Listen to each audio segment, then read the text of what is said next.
Bonjour à tous, aujourd'hui je vous retrouve pour une petite vidéo pour fêter mes 400 abonnés sur YouTube. Et je suis extrêmement ravie et extrêmement contente de savoir qu'il y a 400 abonnés sur ma chaîne. Alors pour beaucoup ce n'est vraiment rien, mais pour moi ça veut dire beaucoup. Voilà, ça veut dire qu'il était libre d'être là malgré tout.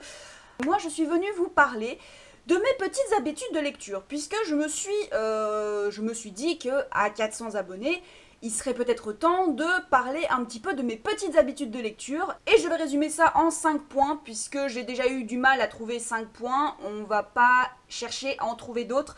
Je ferai peut-être d'autres vidéos du genre si j'ai d'autres habitudes de lecture qui viennent après. Mais là, on va déjà avoir 5 points, et 5 points où il y en a certains qui vont certainement vous surprendre. Premièrement, on va démystifier un truc.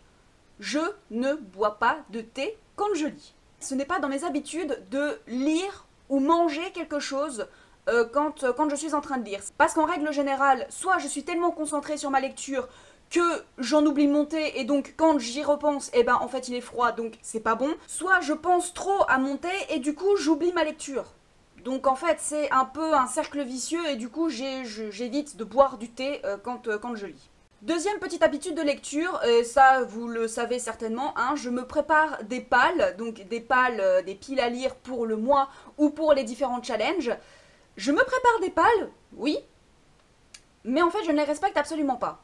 Parce qu'en fait au final je n'ai plus envie de lire tel livre à tel moment alors que le mois précédent j'avais terriblement envie de le lire. Et bah au final, bah non, j'ai plus envie de le lire au moment où je dois le lire. Troisième habitude de lecture, je dois lire dans le silence le plus complet. On pourrait entendre une mouche voler dans l'endroit où je lis, mais il faut absolument que chez moi, il y ait le silence complet parce que sinon je n'arrive pas à me concentrer. Ce qu'il faut savoir, c'est que je suis un escargot asthmatique quand je lis, donc je lis très lentement et surtout j'ai besoin de me concentrer sur ma lecture pour que je puisse m'imaginer l'univers et que je puisse m'immerger dans ma lecture. Mais s'il y a du bruit parasite, s'il y a de la musique, s'il y a la télé, le pire c'est la télé. La télé où ça parle français. Quand ça parle anglais, j'arrive à passer outre. Et encore, ça dépend, mais quand ça parle français, on peut être sûr que ça va me déconcentrer de ma lecture, donc je ne vais absolument pas lire et je vais regarder la télé parce que je me dis que voilà, mon attention est captée par la télé. Quand je ne lis pas, j'ai besoin de bruit pour avoir l'attention captée par quelque chose, mais quand je lis, silence complet. Il ne doit plus y avoir un bruit. Mais par contre, quand je suis en voyage, quand je suis dans les transports en commun ou quoi, là par contre j'ai besoin de m'isoler du monde, donc mettre des écouteurs avec de la musique pour pouvoir lire. Ouais mais je suis bizarre, hein. Vous le saviez certainement mais je suis bizarre. Hein. Quatrième habitude de lecture que je pense être la seule à avoir, où on doit être très peu à faire ça, je prends une nouvelle lecture. Je me pose, je lis le premier chapitre, et après j'arrête. Et je reprends ma lecture soit le lendemain, soit quelques jours plus tard. Il est extrêmement rare de me voir commencer un livre et le continuer d'une traite. En général, ce que je fais, c'est que je lis le premier chapitre et après j'arrête. Même si le chapitre m'a globalement plu, hein, mais j'arrête. Parce que j'ai plus envie de lire la suite.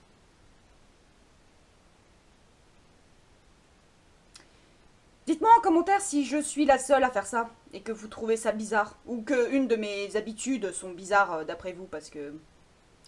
Avec celui-là, je pense que je dois être une des seules à le faire parce qu'en général, quand on aime bien un livre, quand on aime bien le premier chapitre, ben on continue. Bah moi je le fais pas parce que je sais pas.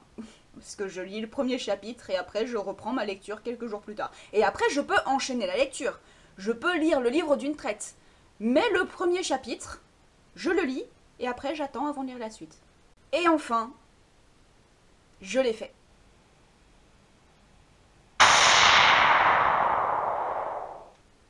Je sais que pour beaucoup, ça veut dire beaucoup, hein, mais ça m'est déjà arrivé. Voilà, décorner les pages d'un livre, ça m'est déjà arrivé et le dernier en date, c'était Fahrenheit 451 parce que j'avais oublié de prendre un marque-page. J'ai pris l'habitude de faire la petite sélection de mes marque-pages. J'ai une petite sélection de marque-pages que j'aime beaucoup. Je ne vais pas vous en faire, l'étalage dans cette vidéo parce que voilà, j'ai pas trop envie. Mais j'ai de quoi faire. Voilà, j'ai de quoi faire et c'est ma petite habitude. On peut dire que c'est ma 6e habitude de lecture, s'il fallait que j'en rajoute une.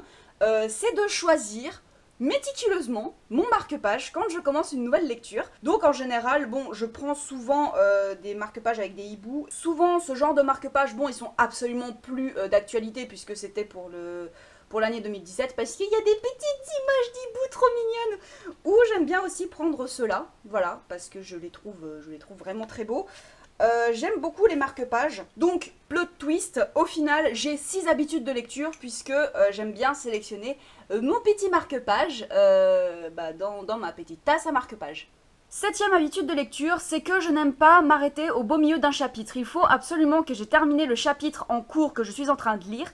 C'est pour ça que la plupart du temps, quand il est tard, je compte le nombre de pages qu'il y a dans le prochain chapitre ou sur celui qui me reste à lire, pour éviter justement cette situation quelque peu agaçante et malaisante.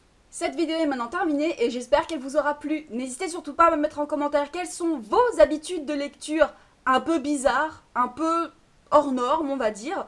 Et j'aimerais également, évidemment, vous remercier pour tous vos abonnements, pour être 400 abonnés à me suivre régulièrement sur ma chaîne. Ça me fait vraiment très plaisir et ouais, vous savez pas à quel point ça me met en joie de savoir qu'il y a 400 personnes qui sont intéressées par ce que je dis et par ce que je fais.